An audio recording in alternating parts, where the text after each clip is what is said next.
The joint session will come to order.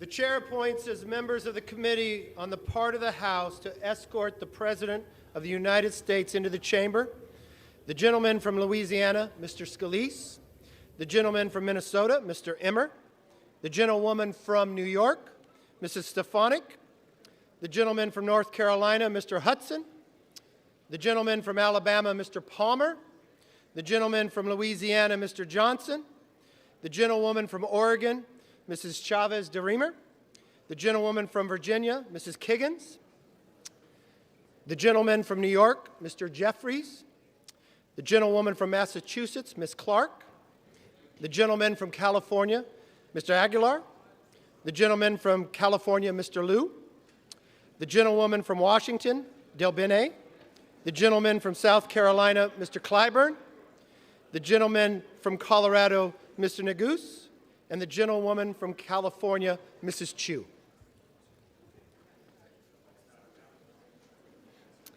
The President of the Senate, at the direction of that body, appoints the following senators as members of the committee on the part of the Senate to escort the President of the United States into the House chamber: the Senator from New York, Mr. Schumer; the Senator from Illinois, Mr. Durbin; the Senator from Washington, Ms. Murray; the Senator from Michigan, Ms. Stabenow; the Senator from Minnesota, Ms. Klobuchar; the Senator from Wisconsin, Ms. Baldwin. There she is. The Senator from Kentucky, Mr. McConnell; the Senator from South Dakota, Mr. Thune; the Senator from Wyoming, Mr. Barrasso; the Senator from West Virginia, Ms. Capito; the Senator from Iowa, Ms. Ernst; the Senator from Montana, Mr. Daines.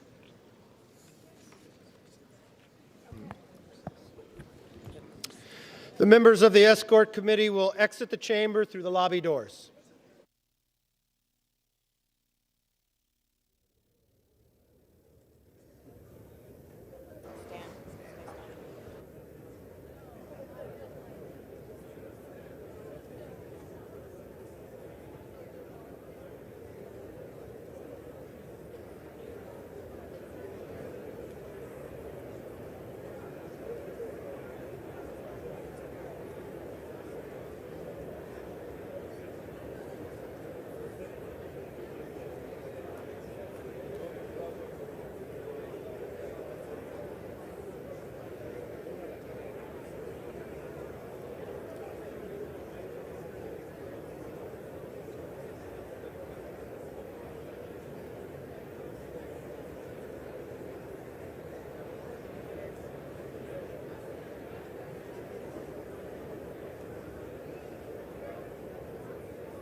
Mr. Speaker, the Dean of the Diplomatic Corps.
Mr. Speaker, the Chief Justice and Associate Justices of the Supreme Court.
Mr. Speaker, the President's Cabinet.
Mr. Speaker, the President of the United States.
Members of Congress, I have the high privilege and the distinct honor to present to you the President of the United States.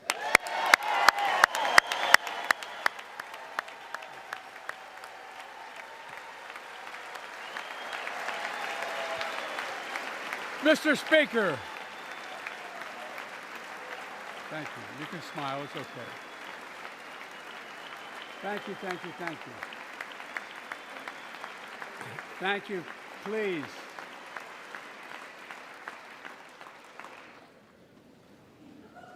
Mr. Speaker, Madam Vice President, our First Lady and Second Gentleman, good to see you guys up there. Members of Congress,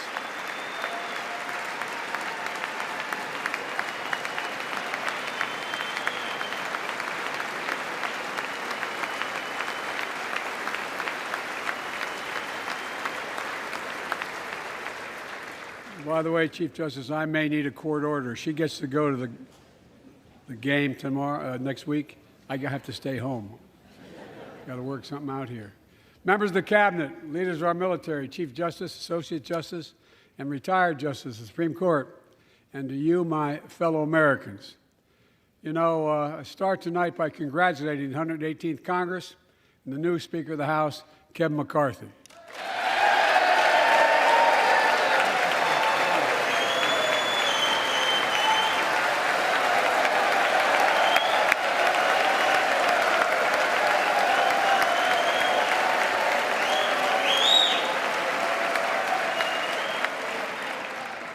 Speaker, I don't want to ruin your reputation, but I look forward to working with you.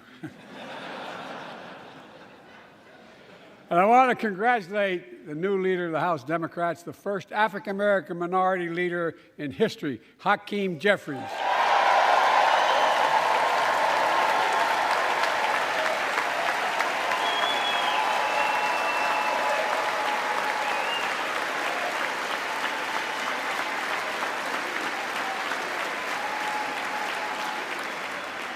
He won in spite of the fact I campaigned for him.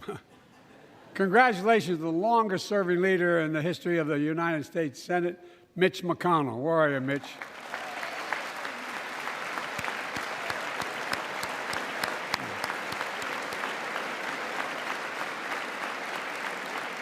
And congratulations to Chuck Schumer, another, another term as Senate Minority Leader. I think you. Only this time you have a slightly bigger majority, Mr. Leader. You're the majority leader. About that much bigger? Yeah. Well, I tell you what. I want to give special recognition to someone who I think is going to be considered the greatest speaker in the history of the House of Representatives, Nancy Pelosi.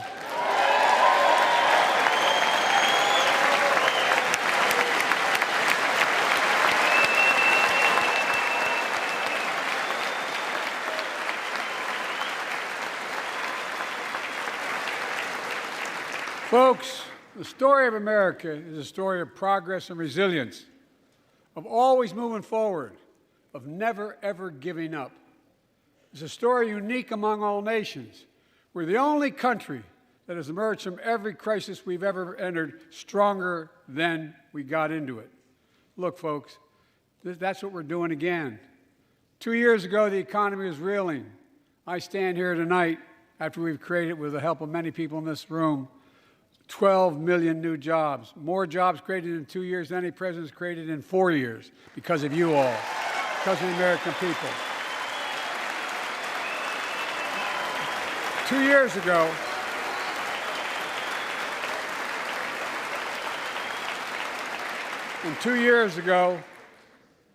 COVID had shut down, our businesses were closed, our schools were robbed of so much, and today, COVID no longer controls our lives. And 2 years ago, democracy faced its greatest threats in the Civil War, and today, though bruised, our democracy remains unbowed and unbroken.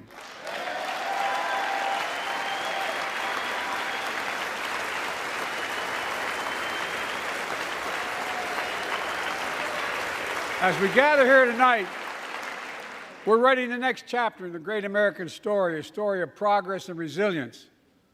When world leaders ask me to define America, and they do, believe it or not, I say I can define it in one word, and I mean this: possibilities. We don't think anything is beyond our capacity. Everything is a possibility. You know, we're often told that Democrats and Republicans can't work together. But over the past 2 years, we've proved the cynics and naysayers wrong. Yes, we disagreed plenty. And yes, there were times when Democrats went alone. But time and again, Democrats and Republicans came together to defend a stronger and safer Europe. You came together to pass once-in-a-generation infrastructure law, building bridges connecting our nation and our people. We came together to pass the most significant law ever, helping victims exposed to toxic burn pits. And in fact, it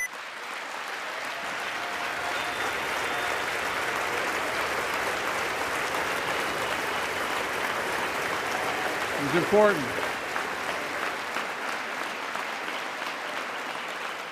And in fact, I signed over 300 bipartisan pieces of legislation since becoming president, from reauthorizing the Violence Against Women Act, the Electoral Count Reform Act, the Respect for Marriage Act that protects the right to marry the person you love.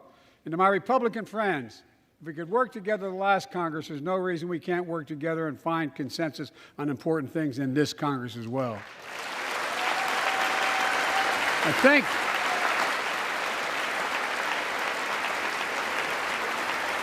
folks, you all are as formed as I am, but I think the people sent us a clear message. Fighting for the sake of fighting, power for the sake of power, conflict for the sake of conflict gets us nowhere. That's always been my vision of our country, and I know it's many of yours. To restore the soul of this nation, to rebuild the backbone of America, America's middle class, and to unite the country. We've been sent here to finish the job, in my view. For decades, the middle class has been hollowed out in more than, and not no one administration, but for a long time. Too many good-paying manufacturing jobs move overseas. Factories closed down. Once thriving cities and towns that many of you represent became shadows of what they used to be. And along the way, something else we lost: pride, our sense of self-worth. I ran for president to fundamentally change things, to make sure our economy works for everyone, so we can all feel that pride in what we do. To build an economy from the bottom up and the middle out, not from the top down. Because when the middle class does well, the poor have a ladder up, and the wealthy still do very well. We all do well.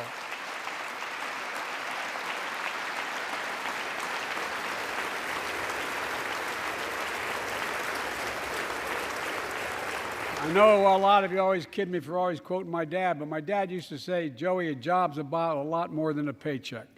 He really would say this. It's about a lot more than a paycheck. It's about your dignity. It's about respect. It's about being able to look your kid in the eye and say, honey, it's going to be okay, and mean it. Well, folks, so let's look at the results. We're not finished yet by any stretch of the imagination, but unemployment rate is at 3.4%, a 50-year low. A near record unemployment. Near record unemployment for Black and Hispanic workers. We've already created, with your help, 800,000 good-paying manufacturing jobs, the fastest growth in 40 years. And where is it written? Where is it written that America can't lead the world in manufacturing? And I don't know where that's written. For too many decades, we imported projects and exported jobs. Now, thanks to what you've all done, we're exporting American products and creating American jobs. Folks, inflation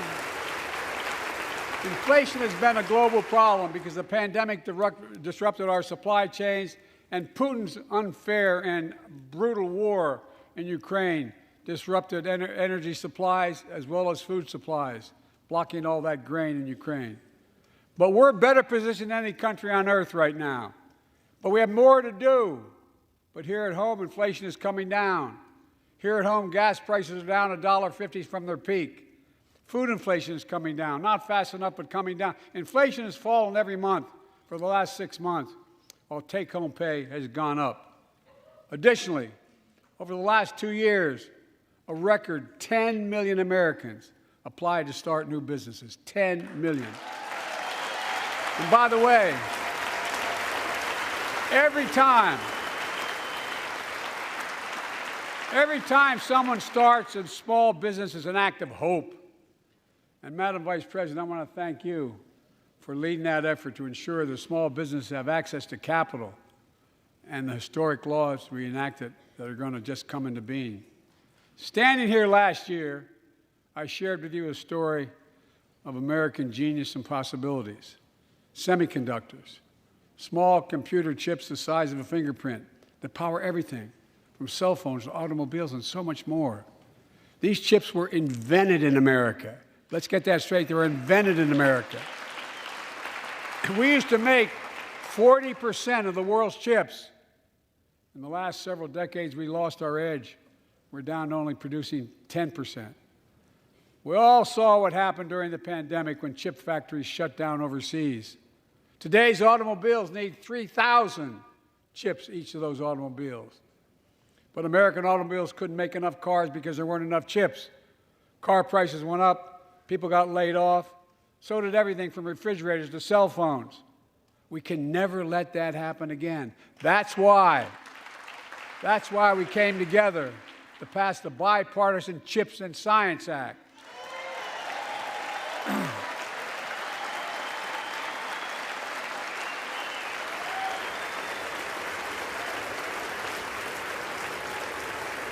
Folks,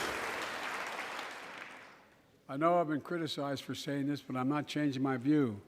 We're going to make sure the supply chain for America begins in America. The supply chain begins in America. We've already created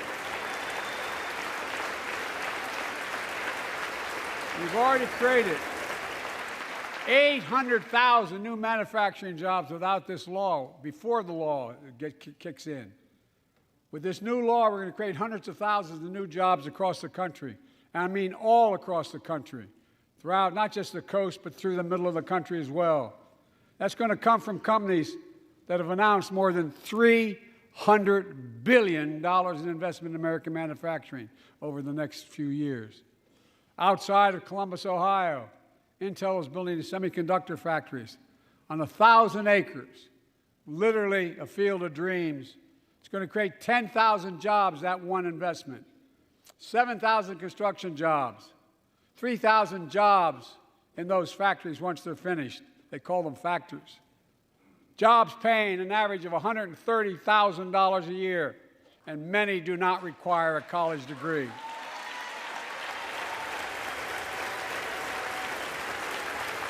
Jobs. Because we work together, these jobs where people don't have to leave home to search for opportunity. And it's just getting started. Think about the new homes, the small businesses, the medium-sized businesses. So much more that's going to be needed to support those 3,000 permanent jobs and the factories that are going to be built. Talk to mayors and governors, Democrats and Republicans, and they'll tell you what this means for their communities.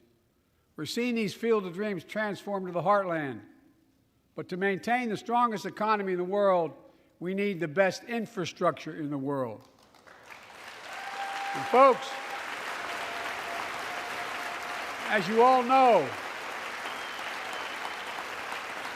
we used to be #1 in the world in infrastructure. We've sunk to 13th in the world. The United States of America, 13th in the world in infrastructure, modern infrastructure. But now we're coming back because we came together and passed the bipartisan infrastructure law, the largest investment in infrastructure since President Eisenhower's interstate highway system.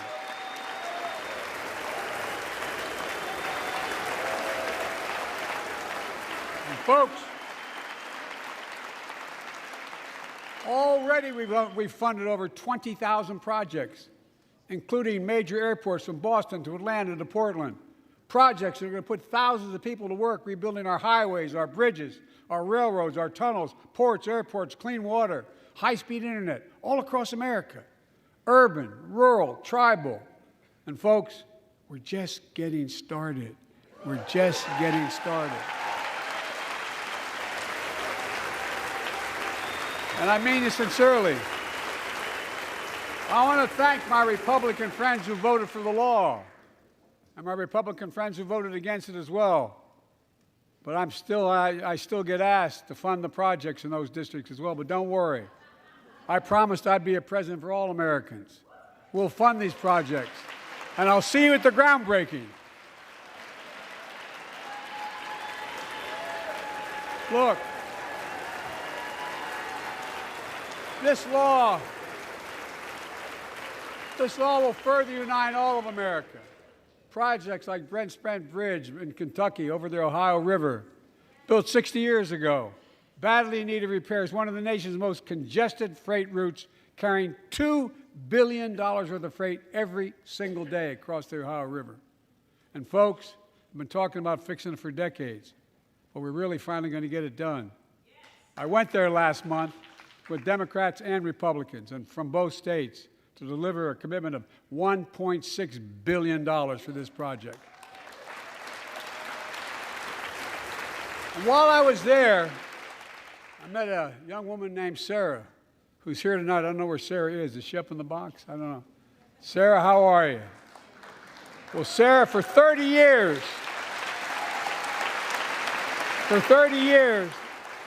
I learned, she told me she'd been a proud member of the Iron Workers Local 44, known as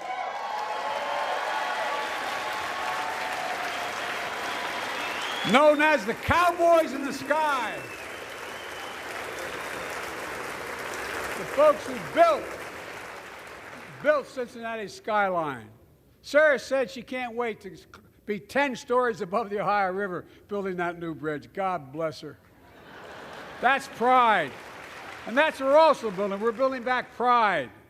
Look, we're also replacing poisonous lead pipes that go into 10 million homes in America, 400,000 school and child care centers.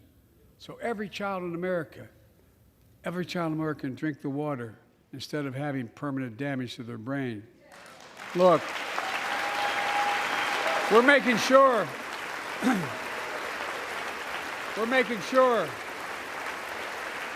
that every community in America has access to affordable high-speed internet.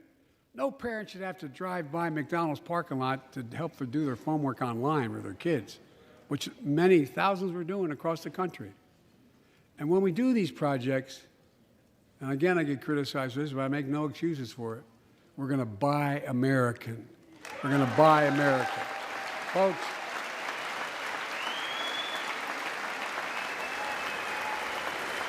and it's totally consistent with international trade rules.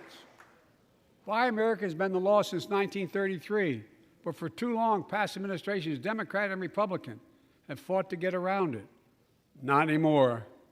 Tonight, I'm announcing new standards that require all construction materials used in federal infrastructure projects to be made in America. Made in America. I mean it. Lumber, glass, drywall, fiber optic cable. And on my watch, American roads, bridges, and American highways are going to be made with American products as well. Folks, my economic plan is about investing in places and people that have been forgotten. So many of you listening to me tonight, I know you feel it. So many of you felt like you've just simply been forgotten. Amid the economic upheaval of the past 4 decades, too many people have been left behind and treated like they're invisible. Maybe that's you watching from home. Remember the jobs that went away. You remember them, don't you? The folks at home remember them. You wonder whether the path even exists anymore for your children to get ahead without having to move away. Well, that's why, I get that. That's why we're building an economy where no one's left behind. Jobs are coming back. Pride is coming back because choices we made in the last several years. You know, this is, in my view, a blue-collar blueprint to rebuild America and make a real difference in your lives at home. For example, too many of you lay in bed at night like my dad did, staring at the ceiling, wondering what in God's name happens if your spouse gets cancer, or your child gets deadly ill, or something happens to you. What are you going to get money to pay for those medical bills? Or you're going to have to sell the house or try to get a second mortgage on it. I get it. I get it. With the Inflation Reduction Act that I signed into law, we're taking on powerful interests to bring health care costs down so you can sleep better at night with more security. You know, we pay more for prescription drugs than any nation in the world. Let me say it again. We pay more for prescription drugs than any major nation on earth. For example, 1 in 10 Americans has diabetes. Many of you in this chamber do, and in the audience. But every day, millions need insulin to control their diabetes so they can literally stay alive. Insulin's been around for over 100 years. The guy who invented it didn't even patent it because he wanted it to be available for everyone. It cost the drug companies roughly $10 a vial to make that insulin. Packaging and all, you may get up to $13. But Big Pharma has been unfairly charging people hundreds of dollars, $400 to $500 a month, making record profits. Not anymore. Not anymore.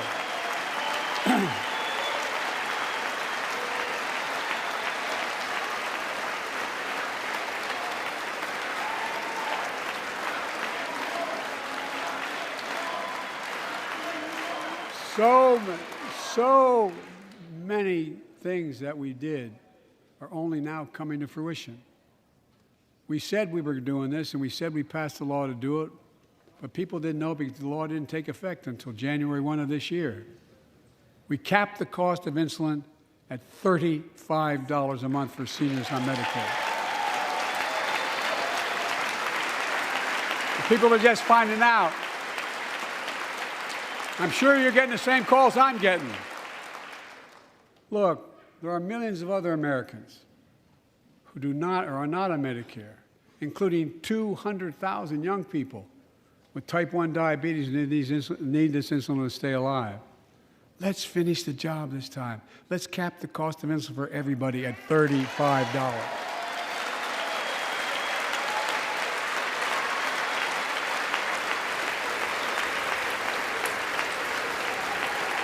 Folks, the Big Pharma is still going to do very well, I promise you all. I promise you they're going to do very well. This law also caps and won't even go into effect until 2025. It costs out-of-pocket drug costs for seniors on Medicare at a maximum of $2,000 a year. You don't have to pay more than $2,000 a year, no matter how much your drug costs are. Because you know why? You all know it. Many of you, like many in my family, have cancer. You know the drugs can range from $10,000, $11,000, $14,000, $15,000 for the cancer drugs. And if drug prices rise faster than inflation, drug companies are going to have to pay Medicare back the difference. We're finally giving Medicare the power to negotiate drug prices. Bringing down prescription drug costs doesn't just save seniors money, it cuts the federal deficit by billions of dollars, by hundreds of billions of dollars. Because these prescription drugs are drugs purchased by Medicare to keep their commitment to the seniors. Well, guess what? Instead of paying $400 or $500 a month, you're paying $15. That's a lot of savings for the federal government. And by the way, why wouldn't we want that? Now, some members here are threatening, and I know it's not an official party position, so I'm going to exaggerate, but threatening to repeal the Inflation Reduction Act. As my coach, that's okay, that's fair. As my football coach used to say, lots of luck in your senior year. Make no mistake, if you try anything to raise the cost of prescription drugs, I will veto it. Look, I'm pleased to say that more Americans have health insurance now than ever in history. A record 16 million people are enrolled in the Affordable Care Act. And thanks to the law I signed last year, millions are saving $800 a year on their premiums. And by the way, that law was written and the benefit expires in 2025. So my plea to some of you, at least in this audience, let's finish the job and make these savings permanent. Expand coverage of Medicaid.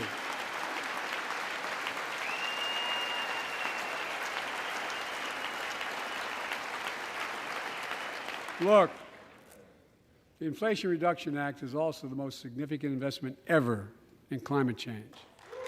Ever. Lowering utility bills, creating American jobs, leading the world to a clean energy future. I visited the devastating aftermath of record floods, droughts, storms, and wildfires from Arizona to Mexico to all the way up to the Canadian border. More timber has been burned, as I've observed from helicopters, than the entire state of Missouri. And we don't have global warming? Not a problem. In addition to emergency recovery, from Puerto Rico to Florida to Idaho, we're rebuilding for the long term. New electric grids that are able to weather major storms and not prevent those forest fires. Roads and water systems will withstand the next big flood. Clean energy to cut pollution and create jobs in communities often left behind. We're going to build 500,000 electric vehicle charging stations installed across the country by tens of thousands of IBEW workers. And we're helping families save more than $1,000 a year with tax credits to purchase electric vehicles and efficient appliances, energy-efficient appliances. Historic conservation efforts to be responsible stewards of our land. Let's face reality. The climate crisis doesn't care if you're in a red or blue state. It's an existential threat. We have an obligation, not to ourselves, but to our children and grandchildren, to confront it. I'm proud of how America, at last, is stepping up to the challenge. We're still going to need oil and gas for a while. But guess what? No, we do. But there's so much more to do. We've got to finish the job. And we pay for these investments in our future by finally making the wealthiest and biggest corporations begin to pay their fair share. Just begin.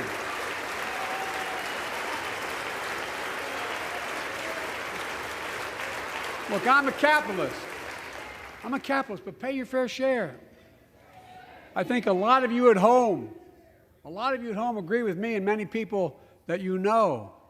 The tax system is not fair. It is not fair. Look,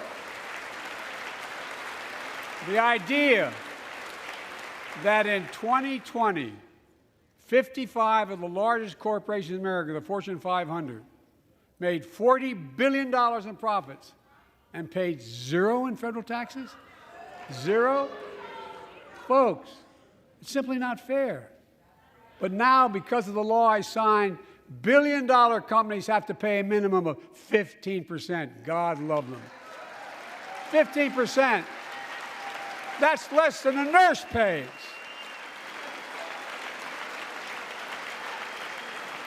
And let me be crystal clear. I said at the very beginning, under my plans, as long as I'm president, nobody earning less than $400,000 will pay an additional penny in taxes. Nobody, not one penny.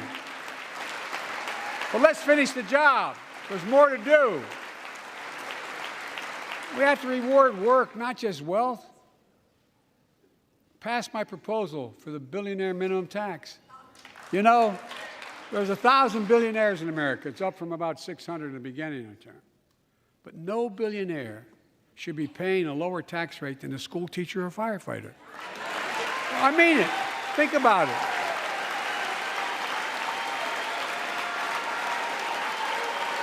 I mean, look.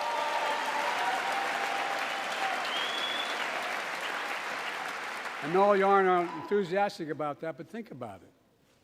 Think about it. Have you noticed Big Oil just reported its profits, record profits? Last year they made $200 billion in the midst of a global energy crisis. I think it's outrageous. Why? They invested too little of that profit to increase domestic production. And when I talk to a couple of them, they say, we're afraid you're going to shut down all the oil wells, all the oil refineries anyway, so why should we invest in them? I said, we're going to need oil for at least another decade. And that's going to exceed, and beyond that, we're going to need it. Production. If they had, in fact, invested in the production to keep gas prices down, instead, they used the record profits to buy back their own stock, rewarding their CEOs and shareholders. Corporations ought to do the right thing. That's why I propose we quadruple the tax on corporate stock buybacks and encourage long-term investments. They'll still make considerable profit. Let's finish the job and close the loopholes that allow very wealthy to avoid paying their taxes. Instead of cutting the number of audits for wealthy taxpayers, I just signed a law to reduce the deficit by $114 billion by cracking down on wealthy tax cheats. That's being fiscally responsible. In the last 2 years, my administration has cut the deficit by more than $1.7 trillion, the largest deficit reduction in American history. Under the previous administration, the American deficit went up 4 years in a row. Because those record deficits, no president added more to the national debt in any 4 years than my predecessor. Nearly 25% of the entire national debt that took over 200 years to accumulate was added by just one administration alone, the last one. They're the facts. Check it out. Check it out. How did Congress respond to that debt? They did the right thing. They lifted the debt ceiling 3 times without preconditions or crisis. They paid American bills to prevent an economic disaster to the country.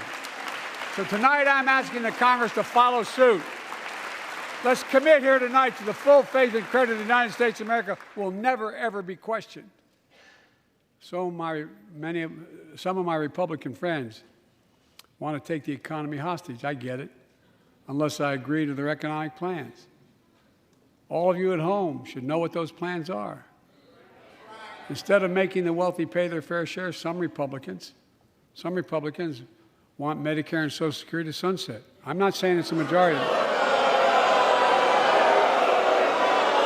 Let me give you, anybody who doubts it, contact my office. I'll give you a copy. I'll give you a copy of the proposal. That means Congress doesn't vote. Well, I'm glad to see you. And I tell you, I enjoy conversion. You know, it means if Congress doesn't keep the programs the way they are, they'd go away. Other Republicans say, I'm not saying it's a majority of you. I don't even think it's even a significant, but it's being proposed by individuals. I'm not politely not naming them, but it's being proposed by some of you. Look, folks, the idea is that we're not going to be moved into being threatened to default on the debt if we don't respond.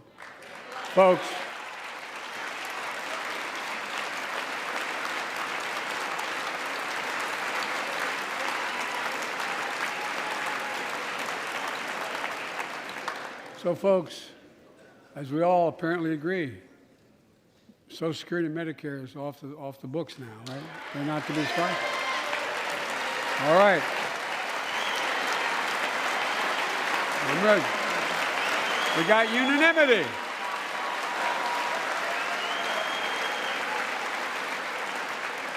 Social Security and Medicare are a lifeline for millions of seniors. Americans have to pay into them from the very first paycheck they started. So tonight, let's all agree, and we apparently are, let's stand up for seniors.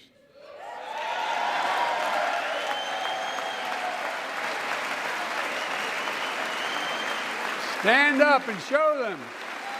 We'll not cut Social Security. We will not cut Medicare. Those benefits belong to the American people. They earned it. And if anyone tries to cut Social Security, which apparently no one's going to do, and if anyone tries to cut Medicare, I'll stop them. I'll veto it. And look, I'm not going to allow them to be taken away. Not today, not tomorrow, not ever. But apparently it's not going to be a problem. Next month, when I offer my fiscal plan, I ask my Republican friends to lay down their plan as well. I really mean it. Let's sit down together and discuss our mutual plans together. Let's do that.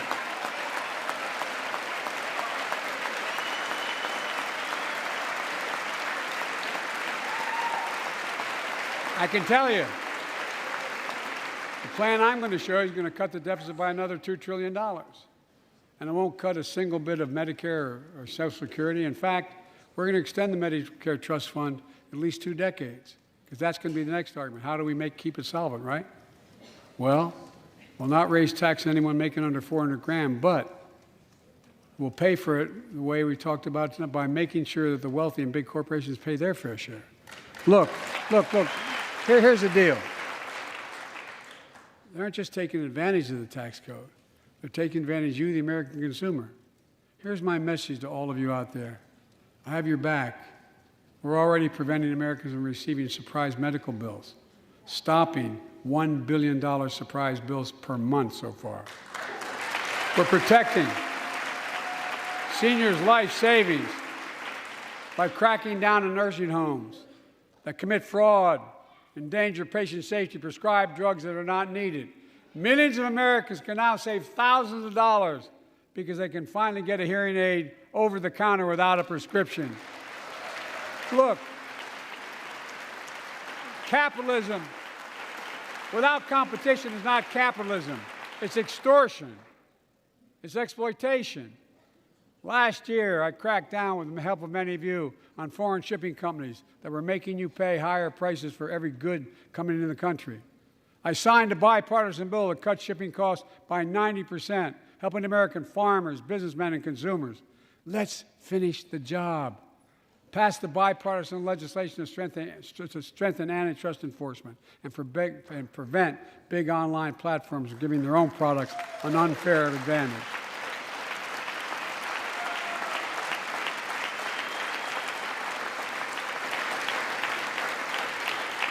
My administration is also taking on junk fees, those hidden surcharges too many companies use to make you pay more.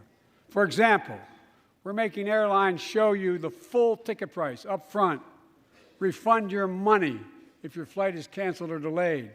We've reduced exorbitant bank overdrafts by saving consumers more than $1 billion a year. We're cutting credit card late fees by 75%, from $30 to $8. Look, junk fees may not matter to the very wealthy, but they matter to most other folks in homes like the one I grew up in, like many of you did. They add up to hundreds of dollars a month. They make it harder for you to pay your bills or afford that family trip. I know how unfair it feels when a company overcharges you and gets away with it. Not anymore. We've written a bill to stop it all. It's called the Junk Fee Prevention Act. We're going to ban surprise resort fees that hotels charge on your bill. Those fees can cost you up to $90 a night at hotels that aren't even resorts. The idea that cable, internet, and cell phone companies can charge you $200 or more if you decide to switch to another provider. Give me a break. We can stop service fees on tickets to concerts and sporting events and make companies disclose all the fees up front. And we'll prohibit airlines from charging $50 round trip for a family just to be able to sit together. Baggage fees are bad enough. Airlines can't treat your child like a piece of baggage. Americans are tired of being. We're tired of being played for suckers. So pass the Junk Fee Prevention Act so companies stop ripping us off. For too long, workers have been getting stiffed, but not anymore. We're beginning to restore the dignity of work. For example, I should have known this, but I didn't until 2 years ago. 30 million workers have to sign non-compete agreements for the jobs they take. 30 million. So a cashier at a burger place can't walk across town and take the same job at another burger place and make a few bucks more. It just changed.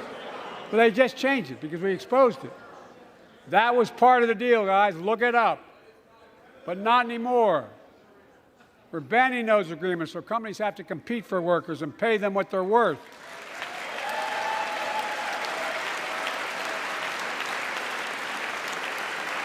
And I must tell you, this is bound to get a response from my friends on my left but the right. I'm so sick and tired of companies breaking the law by preventing workers from organizing. Pass the PRO Act, because business have a right, workers have a right to form a union.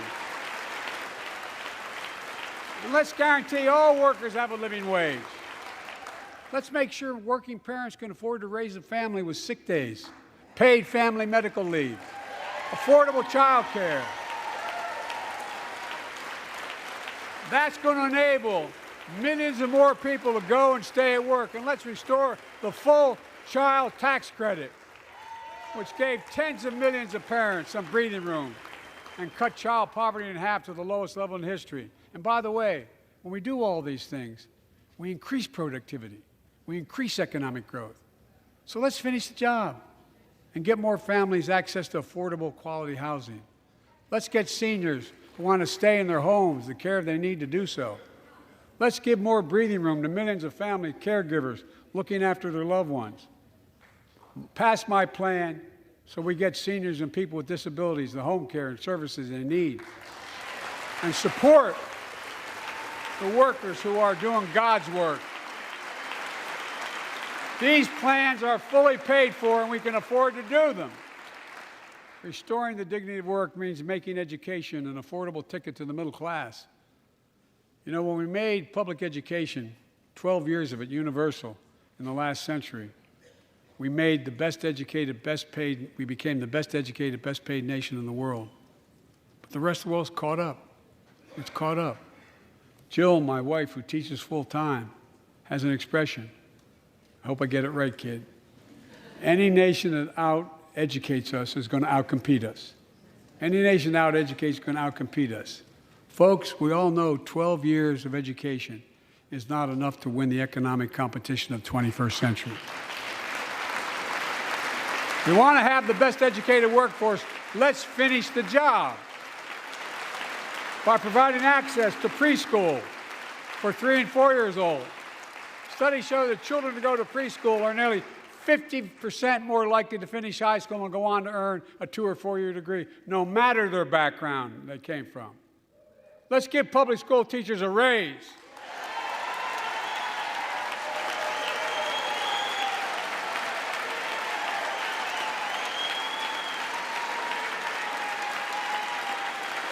We're making progress by reducing student debt, increasing Pell Grants for working and middle-class families. Let's finish the job and connect students to career opportunities starting in high school. Provide access to 2 years of community college, the best career training in America in addition to being a pathway to a 4-year degree. Let's offer every American a path to a good career, whether they go to college or not. And folks, in the midst of the COVID crisis, when schools were closed and we were shutting down everything, let's recognize how far we came in the fight against the pandemic itself. While the virus is not gone, thanks to the resilience of the American people and the ingenuity of medicine, we've broken the COVID grip on us. COVID deaths are down by 90%. We've saved millions of lives and opened up our country. We opened our country back up, and soon we'll end the public health emergency. But that's called a public health emergency. But we'll remember the toll and pain that's never going to go away. More than 1 million Americans lost their lives to COVID. 1 million. Families grieving, children orphaned, empty chairs at the dining room table constantly reminding you that she used to sit there. Remembering them, we remain vigilant. We still need to monitor dozens of variants and support new vaccines and treatments. So Congress needs to fund these efforts and keep America safe. And as we emerge from this crisis stronger, we're also got to double down on prosecuting criminals who stole relief money meant to keep workers and small businesses afloat.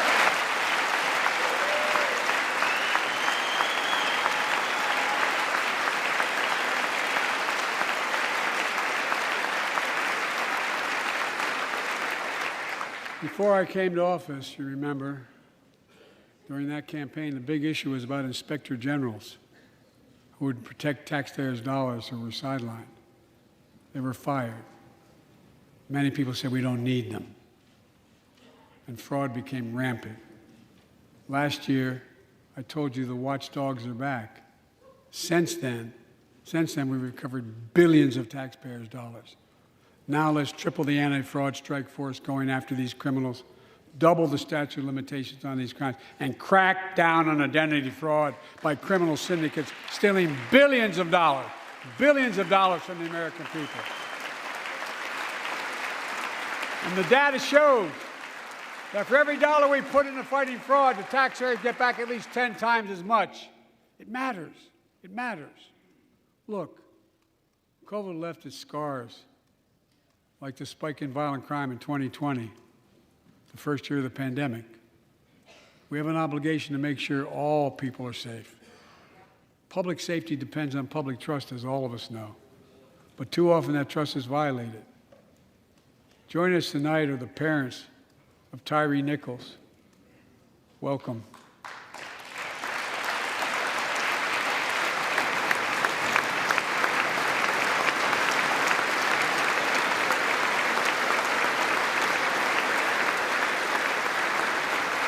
We had to bury Tyree last week. As many of you personally know, there's no words to describe the heartache or grief of losing a child. But imagine if you lost that child at the hands of the law. Imagine having to worry whether your son or daughter came home from walking down the street, or playing in the park, or just driving a car. Most of us in here have never had to have the talk that brown and black parents have had to have with their children. Bo, Hunter, Ashley, my children, I never had to have the talk with them. I never had to tell them if a police officer pulls you over, turn your interior lights on right away. Don't reach for your license. Keep your hands on the steering wheel. Imagine having to worry like that every single time your kid got in a car. Here's what Tyree's mother shared with me when I spoke to her. When I asked her how she finds the courage to carry on and speak out. With the faith of God, she said her son was, quote, a beautiful soul, and something good will come of this. Imagine how much courage and character that takes. It's up to us, to all of us. We all want the same thing. Neighborhoods free of violence. Law enforcement who earns the community's trust. Just as every cop, when they pin on that badge in the morning, has a right to be able to go home at night, so does everybody else out there. Our children have a right to come home safely. Equal protection under the law is a covenant we have with each other in America. We know police officers put their lives on the line every single night and day. And we know we ask them in many cases to do too much, to be counselors, social workers, psychologists, responding to drug overdoses, mental health crises, and so much more. In one sense, we ask much too much of them. I know most cops and their families are good, decent, honorable people, the vast majority. But they risk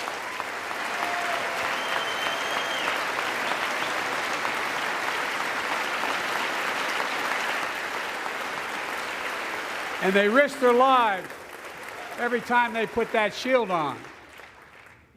But what happened to Tyree in Memphis happens too often. We have to do better. Give law enforcement the real training they need. Hold them to higher standards. Help them succeed in keeping us safe. We also need more first responders and professionals to address the growing mental health, substance abuse challenges. More resources to reduce violent crime and gun crime. More community intervention programs. More investment in housing, education, and job training. All this can help prevent violence in the first place. And when police officers or police departments violate the public trust, they must be held accountable. With the support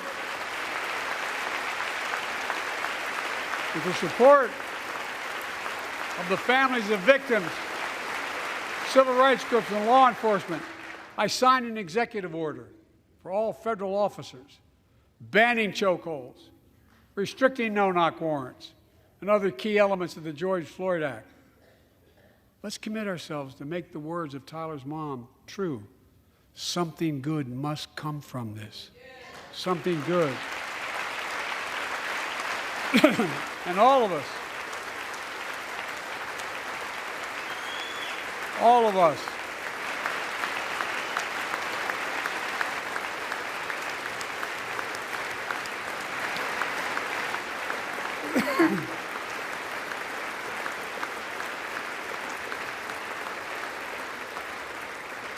folks, it's difficult, but it's simple.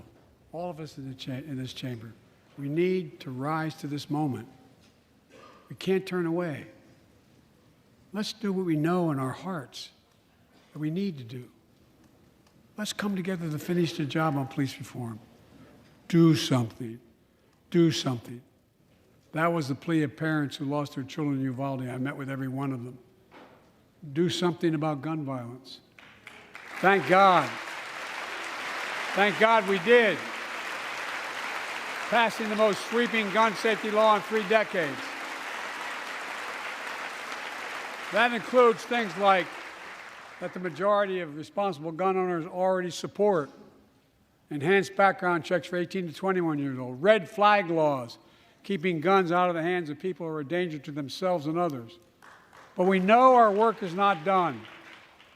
Joining us tonight is Brandon Say, a 26-year-old hero. Brandon put his college dreams on hold to be at his mom's side when she was dying from cancer. And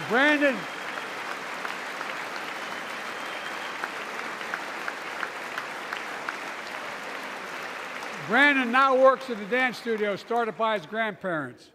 And 2 weeks ago, during the Lunar New Year celebrations, he heard the studio door close, and he saw a man standing there pointing a semi-automatic pistol at him. He thought he was going to die, but he thought about the people inside. And in that instant, he found the courage to act and wrestled a semi-automatic pistol away from the gunman who had already killed 11 people in another dance studio. 11. He saved lives.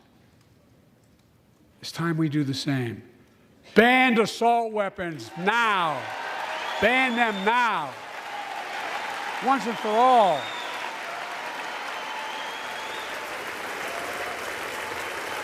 I led the fight to do that in 1994. In 10 years, that ban was law and mass shootings went down. After we let it expire in the Republican administration, mass shootings tripled. Let's finish the job and ban these assault weapons. And let's also come together on immigration. Make it a bipartisan issue once again.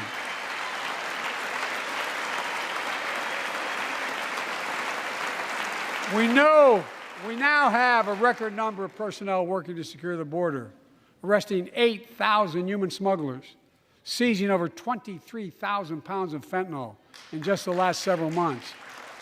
We've launched a new border plan last month.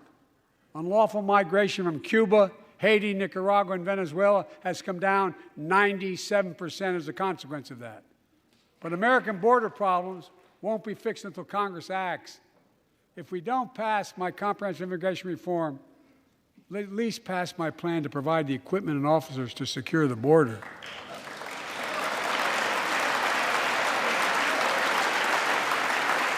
And a pathway to citizenship for dreamers, those on temporary status, farm workers, essential workers. Here in the People's House, it's our duty to protect all the people's rights and freedoms. Congress must restore the right and the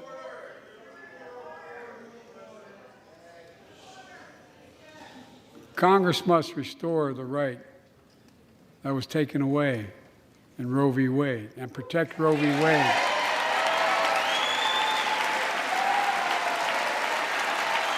Give every woman a constitutional right.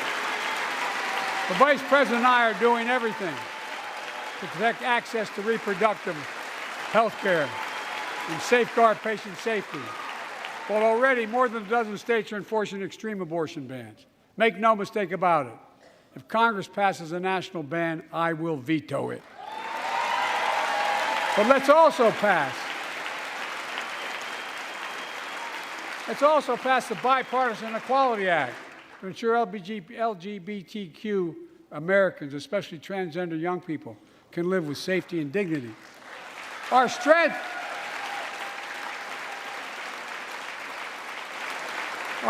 is not just the example of our power, but the power of our example.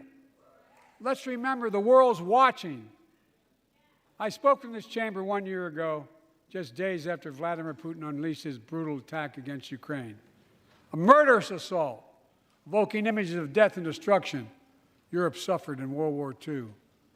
Putin's invasion has been a test for the ages, a test for America, a test for the world. Would we stand for the most basic of principles? Would we stand for sovereignty? Would we stand for the right of people to live free of tyranny? Would we stand for the defense of democracy? For such defense matters to us because it keeps peace and prevents open season on would-be aggressors and threatens our prosperity. 1 year later, we know the answer. Yes, we would, and we did. We did. And together, we did what America always does at our best. We led. We united NATO. We built a global coalition. We stood against Putin's aggression. We stood with the Ukrainian people. Tonight, we're once again joined by Ukrainian's ambassador to the United States. She represents not just her nation, but the courage of her people. Our ambassador is here, united. We're united in our support of your country. Will you stand so we can all take a look at you? Thank you.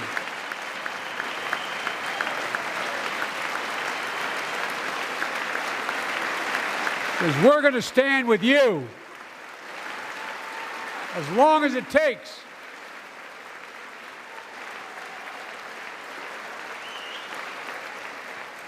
Our nation is working for more freedom, more dignity, more peace, not just in Europe, but everywhere.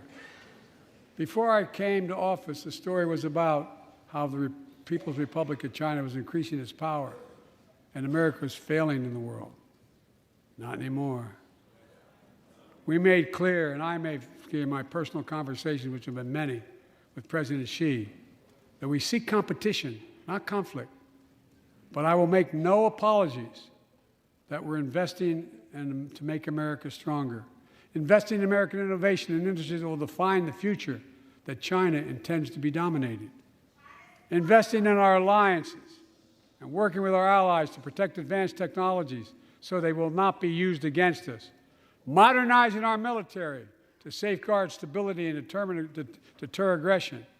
Today, we're in the strongest position in decades to compete with China or anyone else in the world. Anyone else in the world. And I'm committed.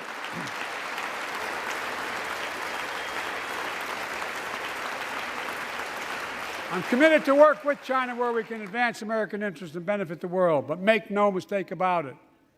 As we made clear last week, if China threatens our sovereignty, we will act to protect our country, and we did.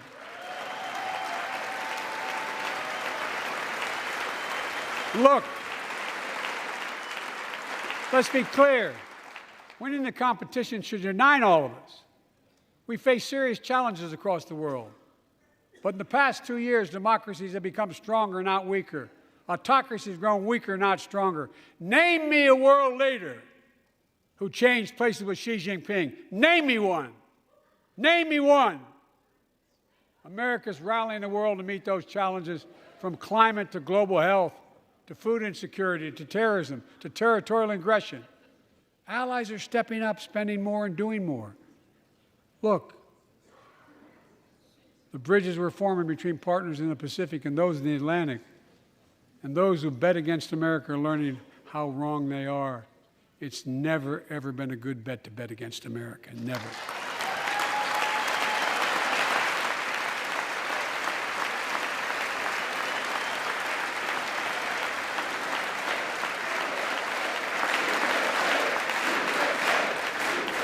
Well,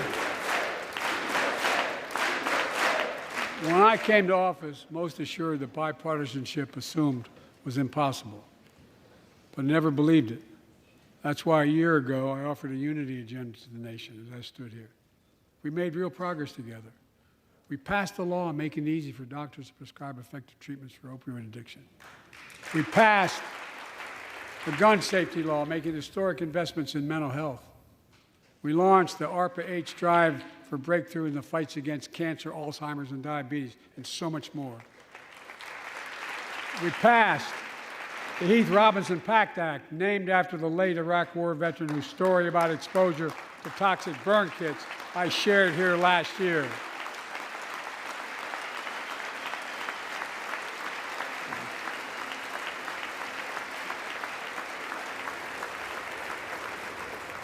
I understand something about those burn pits, but there's so much more to do. We can do it together. Joining us tonight is a father named Doug from Newton, New Hampshire. He wrote Jill, my wife, a letter, and me as well, about his courageous daughter, Courtney. A contagious laugh, his sister's best friend, her sister's best friend. He shared a story all too familiar to millions of Americans and many of you in the audience. Courtney discovered pills in high school. It spiraled into addiction and eventually death from a fentanyl overdose. She was just 20 years old. Describing the last 8 years without her, Doug said, "There's no worse pain." Yet their family has turned pain to purpose, working to end the stigma and change laws. He told us he wants to start a journey toward American recovery. Doug, we're with you. Fentanyl is killing more than 70,000 Americans a year. Big, you got it.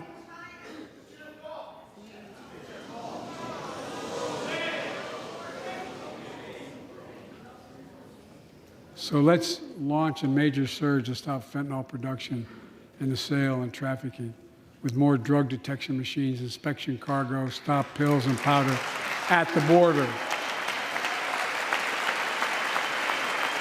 Working with couriers like FedEx to inspect more packages for drugs. Strong penalties to crack down on fentanyl trafficking. Second, let's do more on mental health, especially for our children.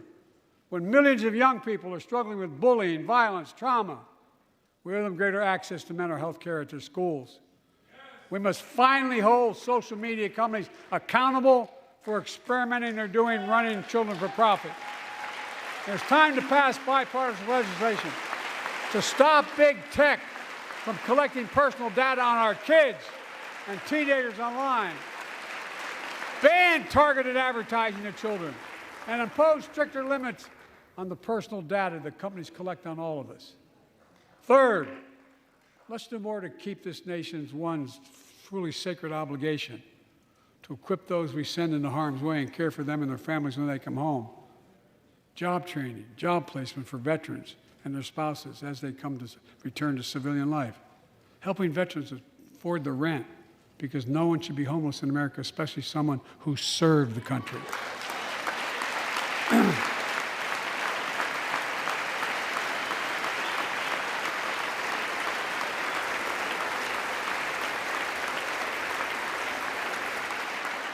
Dennis McDonough is here of the VA. We had a first real discussion when I asked him to take the job. I'm glad he did. We were losing up to 25 veterans a day on suicide. Now we're losing 17 a day to the silent scourge of suicide. 17 veterans a day are committing suicide. More than all the people being killed in the wars. Folks, VA is doing everything it can, including expanding mental health screening, proven programs that recruits veterans to help other veterans understand what they're going through, get them the help they need. We got to do more.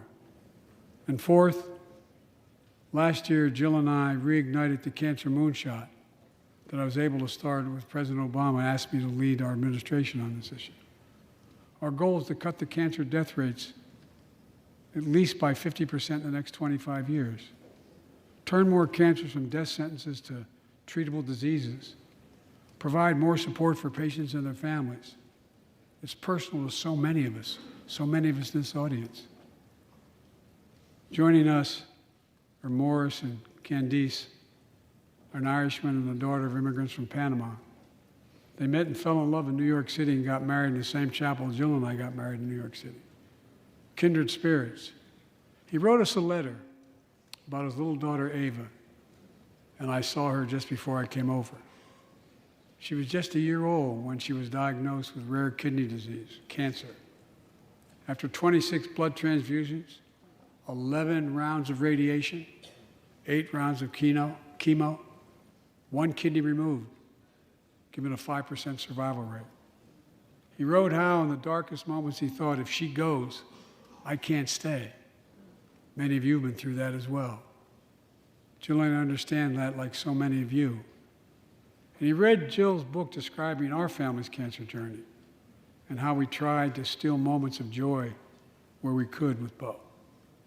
For them, that glimmer of joy was the half smile of their baby girl. It meant everything to them. They never gave up hope. Little Ava never gave up hope. She turns 4 next month. They just found out Ava's beating the odds, is on her way to being cured of cancer. And she's watching from the White House tonight and she's not asleep already. For the lives we can save.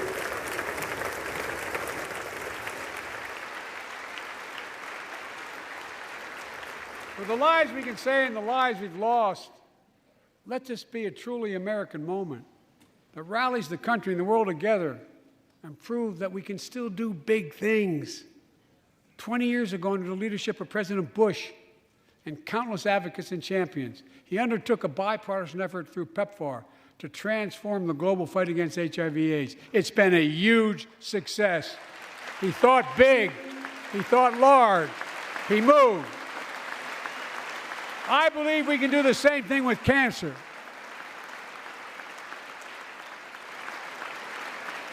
Let's end cancer as we know it. Cure some cancers once and for all. Folks, there's one reason why we've been able to do all of these things. Our democracy itself. It's the most fundamental thing of all. With democracy, everything's possible. Without it, nothing is. For the last few years, our democracy has been threatened and attacked, put at risk, put to the test in this very room on January the 6th. And then just a few months ago, an unhinged big lie assailed and unleashed a political violence, the home of the then Speaker of the House of Representatives, using the very same language the insurrectionists used as they stalked these halls and chanted on January 6th. Here tonight in this chamber is a man who bears the scars of that brutal attack, but is as tough and as strong and as resilient as they get. My friend Paul Pelosi. Paul, stand up.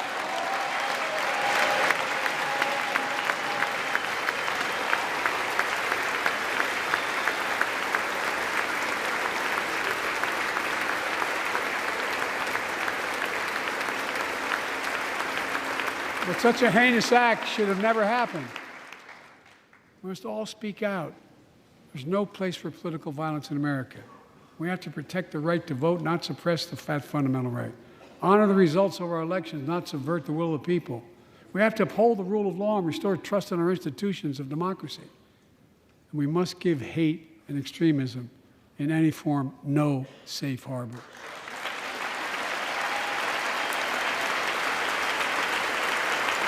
Democracy must not be a partisan issue. It's an American issue. Every generation of Americans has faced a moment where they have been called to protect our democracy, defend it, stand up for it. And this is our moment. My fellow Americans, we meet tonight at an inflection point, one of those moments that only a few generations ever face, where the direction we now take is going to decide the course of this nation for decades to come. We're not bystanders of history. We're not powerless before the forces that confront us. It's within our power of we, the people. We're facing the test of our time.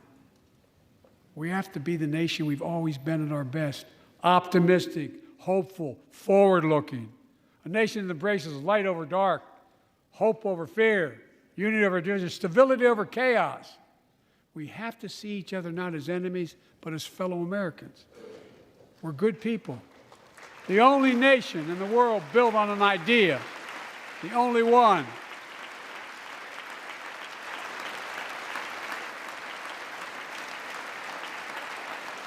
Other nations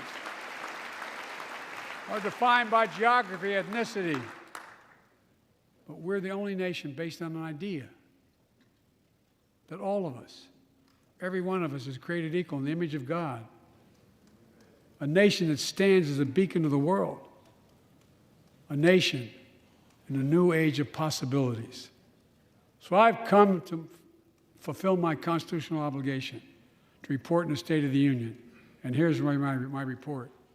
Because the soul of this nation is strong, because the backbone of this nation is strong, because the people of this nation are strong, the State of the Union is strong.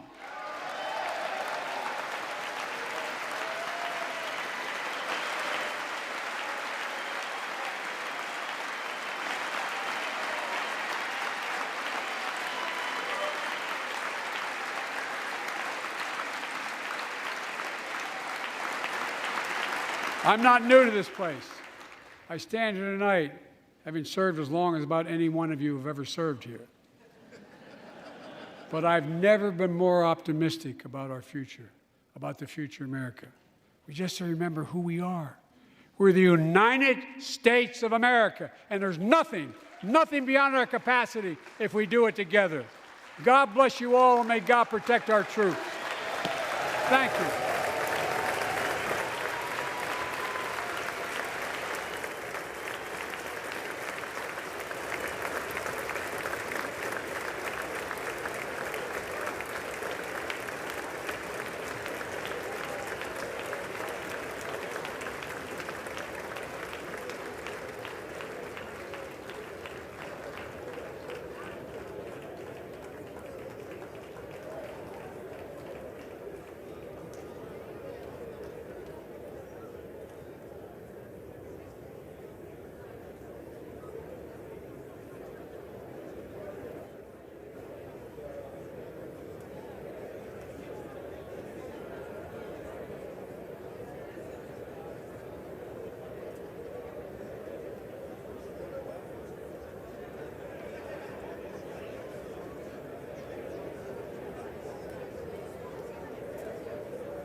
Good evening. I'm Sarah Huckabee Sanders. Being a mom to 3 young children taught me not to believe every story I hear. So forgive me for not believing much of anything I heard tonight from President Biden. From out-of-control inflation and violent crime to the dangerous border crisis and threat from China, Biden and the Democrats have failed you. They know it, and you know it. And it's time for a change. Tonight, let us reaffirm our commitment to a timeless American idea that government exists not to rule the people, but to serve the people. Democrats want to rule us with more government control, but that's not who we are. America is the greatest country the world has ever known because we're the freest country the world has ever known, with a people who are strong and resilient. 5 months ago, I was diagnosed with thyroid cancer. It was a hard time for our family, particularly our kids, Scarlett, Huck, and George. But we kept our faith and persevered. Thanks to exceptional doctors here in Arkansas, a successful surgery, and the grace of God, I am cancer-free. Through it all, I couldn't help but think about my mom.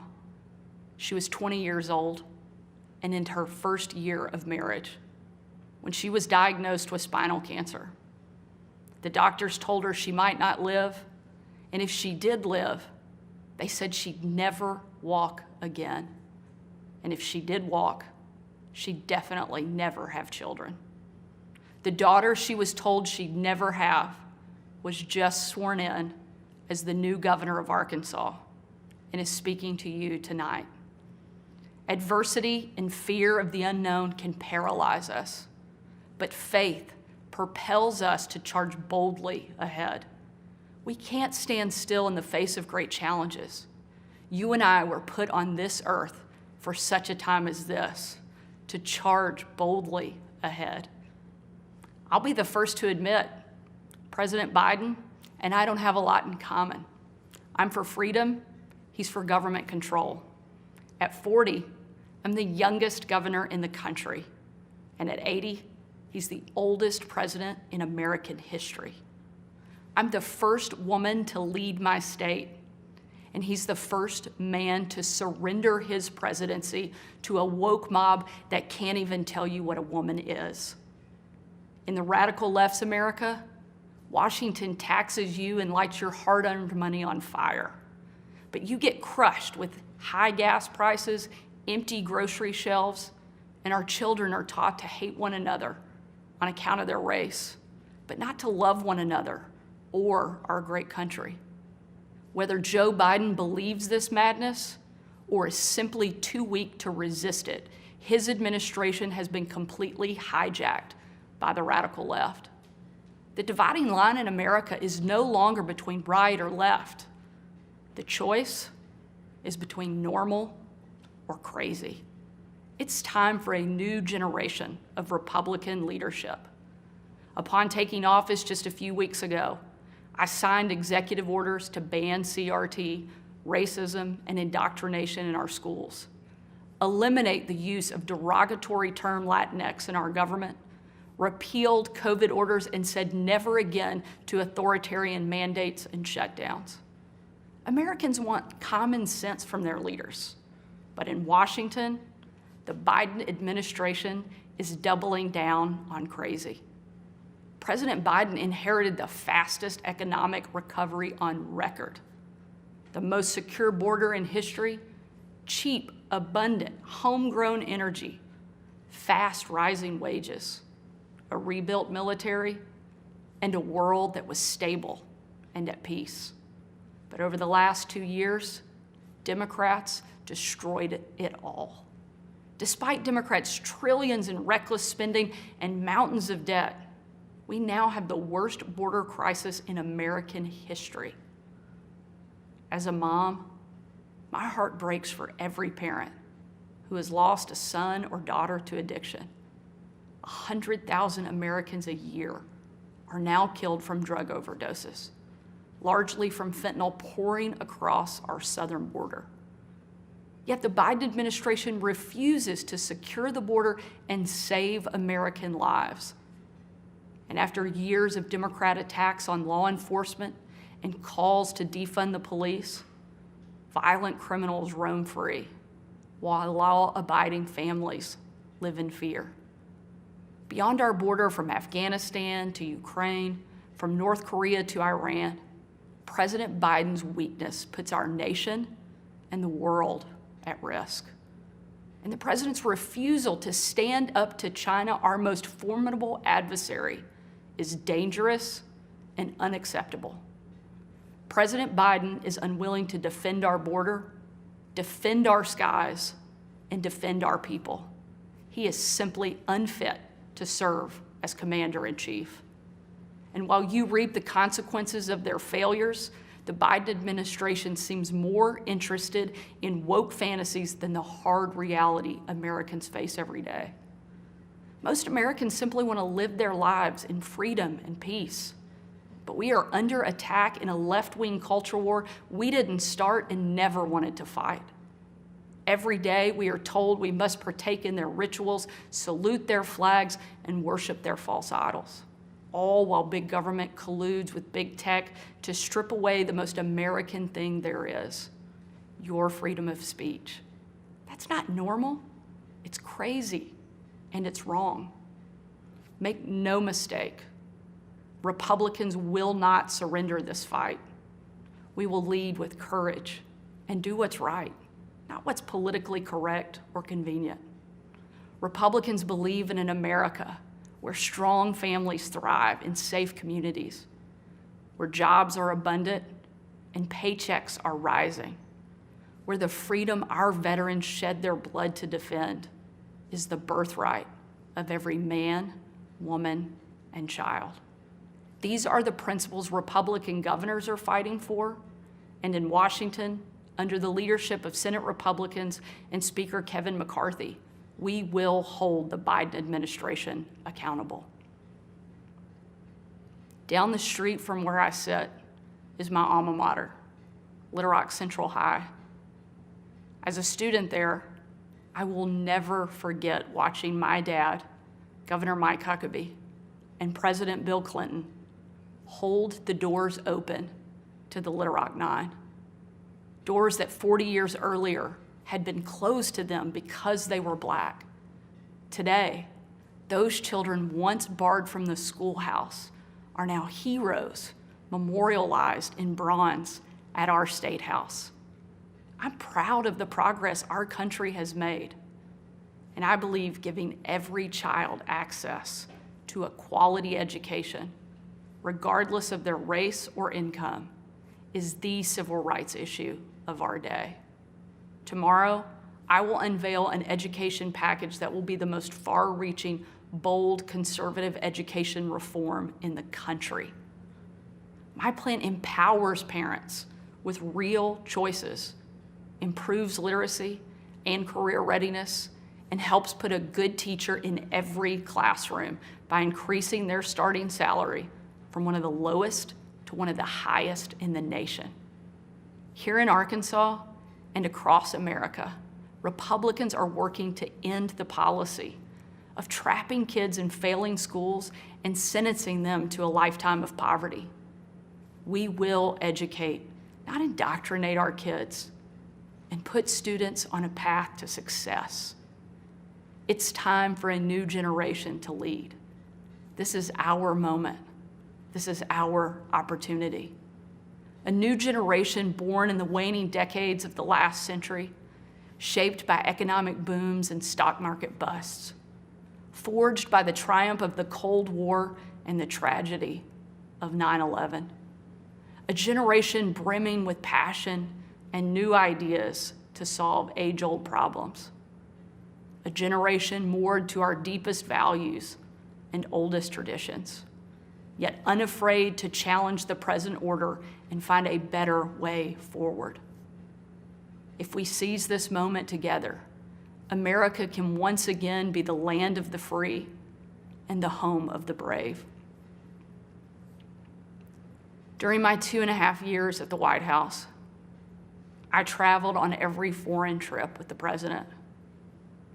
A trip I will never forget was on December 25th of 2018.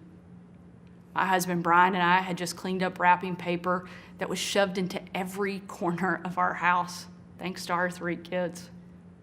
When I had to walk out on my own family's Christmas, unable to tell them where I was going that night, because the place I'd be traveling was so dangerous, they didn't want anybody to know that the president was going to be on the ground, even for a few hours. We boarded Air Force One in complete and total darkness. There were no lights on the plane, no lights on the runway. Our phones and computers shut down and turned in. We were going completely off the grid. Nearly 12 hours later, in the pitch black of night, we landed in the war-torn part of Western Iraq. It was again a similar scene. No lights on the plane, no lights on the runway. The only thing you could see was coming from about a mile away in a dining hall where hundreds of troops who were in the fight against ISIS had gathered expecting to celebrate Christmas with senior military leadership from around the region. They had absolutely no idea that the president and first lady were about to walk into that room. And when they did, it was a sight and a scene and a sound I hope I never forget. The room erupted.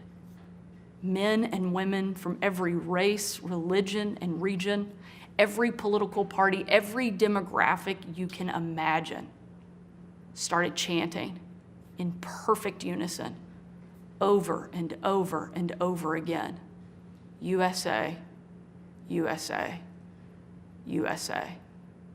It was an absolutely perfect picture of what makes our country great. One of the young soldiers yelled from the back, "Mr. President, I re-enlisted in the military because of you." And the president said, "And son, I'm here because of you." Shortly after, that young soldier came up to me. He said, "Sarah, you have a tough job." I told him, "What I do is nothing. You take bombs and bullets. That's a tough job." And in a moment that I know I'll cherish for the rest of my life, that soldier reached up and he pulled the Brave Rifles patch he wore on his shoulder, and he placed it into my hand, a sign of ultimate respect. And he said, "Sarah, we are in this together." Overwhelmed with emotion and speechless, I just hugged him with tears in my eyes and a grateful heart for our heroes who keep us free. That young man and everyone who has served before him, all of those who serve alongside him, and the thousands we know who will be called upon to serve after him, deserve to know they have a country and a community back home doing our part in the fight for freedom. America is great because we are free. But today, our freedom is under attack, and the America we love is in danger. President Biden and the Democrats have failed you, and it's time for a change. A new generation of Republican leaders are stepping up, not to be caretakers of the status quo, but to be change makers for the American people. We know not what the future holds, but we know who holds the future in his hands. And with God as our witness, we will show the world that America is still the place where freedom reigns and liberty will never die. Thank you. God bless you, and God bless America.